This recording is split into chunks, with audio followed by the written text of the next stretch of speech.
By the way mga kababayan, nandito po tayo ngayon sa Cebu City, Barangay Los, Cebu City, papunta tayong Isim. So by the way mga kababayan, so ako po ay before tayo magko-comment ngayon, so ano na ngayon ang nangyari sa Congress? May bago ng administrasyon sa Senate mga kababayan. So inimbestigahan pa nila ang gentleman agreement. So marami ang mga dapat nila gawin mga kababayan. Gusto nila padaluhin si Tatay Digong. Payag ba kayo makamin? Wala silang utang na loob mga kababayan. Ha? Itong mga congressman, wala sila talaga silang utang na loob sa ating dating Pangulo. Mga kababayan. So before tayo mag-proceed mga kababayan, so hiniling ko lang sa inyo ang pag-subscribe sa aking channel kung hindi pa nakapag-subscribe. So pa-subscribe naman mga kababayan, yun lang ang hinihiling kong tulong sa tulong mo sa akin mga kababayan. Yun lang hinihiling mo, ang tulong mo na lang yan sa akin, ang pag-subscribe, like and share sa aking video para naman madagdagan aking mga subscriber mga kababayan. So by the way mga kababayan, nagsimula na ang Senate hearing. So nandiyan si caretaker noon sa Malacanang, si Medaldia, at dating security national security at ngayon tinutukoy nila kung bakit anong itong gentleman agreement. Sinasabi nila itong gentleman, walang gentleman agreement. Kung ano agreement ng past administration nga, yun pa rin ang kalang sinusunod. Walang nabago. Walang nabago mga kabayan.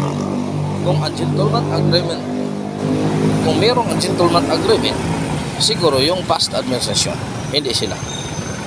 Kasi sinunod lang nila kung anong mga agreement sila na hindi i-repair ang Sierra Madre. Yun mga kababayan na ang totoo. Ngayon, maraming katanungan, maraming mga congressman nagpapalakas nga kung sino yung taong nagtraidor sa bayan dapat ipakulong. Atat na atat sila mga kabayan, pero hindi nila alam na sila ay makukulong din. Ha? Hindi nila alam na sila ay makukulong din. Bakit? Ha? Dahil sila rin ay korap. Ni wala mga resibugan ibibigay sa taong bayan, ipakita kung ano ang ginagastuhan nila. Di ba? Tapos sasabihin nila mga traidor. Sinong traidor? Walang nagtatraidor sa ating bayan. Ginagawa lang ni Tatay Digong ang dapat gawin upang di magkagulo ang ating bayan. Ha? Ginagawa lang niya. Pero anong nangyari? Ganoon pa rin. Sasabihin ninyo na may nagtraidor. Walang nagtraidor. Kung mayroong magtraidor ang yung mga congressman. Kung mayroong nagtraidor yung mga congressman. Kasi hindi gani sila nakapakita ng resibo. Kaya ngayon sila na atat-atat ko tumilap ng administrasyon na to para mas malaking budget ang may bibigay sa kanila. Di ba? Malaking budget ang may bibigay sa kanila. So kung malaking budget na may bigay sa kanila, malaking porsyento ang mapupunta sa kanila. So kaya ganyang klaseng kalakaran, kahit grade 1 ka lang, alam at alam mo kung ano ang kalakaran dyan. Alam at alam mo kung ano ang kalakaran dyan sa Congress. Kaya ganyan kayo na atat.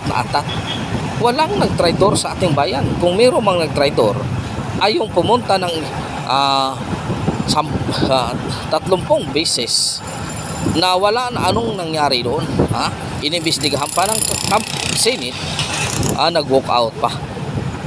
Ngayon, mayroon bang bakit hindi yung inimbestigahan ang past administration? Bakit hindi nyo inimbestigahan si Trillanes para malaman ninyo ang katotohanan? Bakit hindi nyo inimbestigahan? Mga kababayan, ngayon lang kayo na atat. Napakitang gilas kayo dahil eleksyon na para masabihin meron kayong ginagawa. Wala na yan mga sa amin mga kabayan. Kayong mga congressman, nakikita namin kung sino talaga ang nagserbisyo sa taong bayan. Alam na at alam namin kung sinong taong umuipal para makakuha lang ng project. Yun ang totoo. Hindi yung na umipal ka lang kasi yun lang ang gusto mo. No. Umipal ka sa taong bayan, hindi yan sa Congress. Ipaglaban mo kung anong meron para sa bayan. Hindi ang panaglaban mo, ipinaglaban ninyo ang iyong project para makakuha kayo ng mas malaki pang project. Di ba? Yun ang katotohanan. Hindi yung pinag-imbestiga kayo kay sinong anong meron. Ha? Nihing budget nga sa National Defense. Hindi nyo na nga tinudo. Dapat itinudo nyo na. Magagawa ba kayo ng batas? Anong gawain ng batas doon para sa National Defense? Ha? Anong dapat nilang gawin? Anong mga klaseng mga kagamitan na kaya nilang gamitin?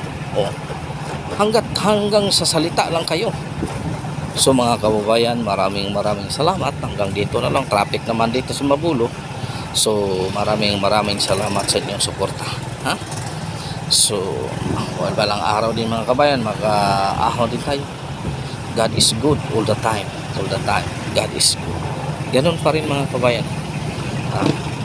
Maraming salamat. Bitching your kaninyong tanang mga kababayan.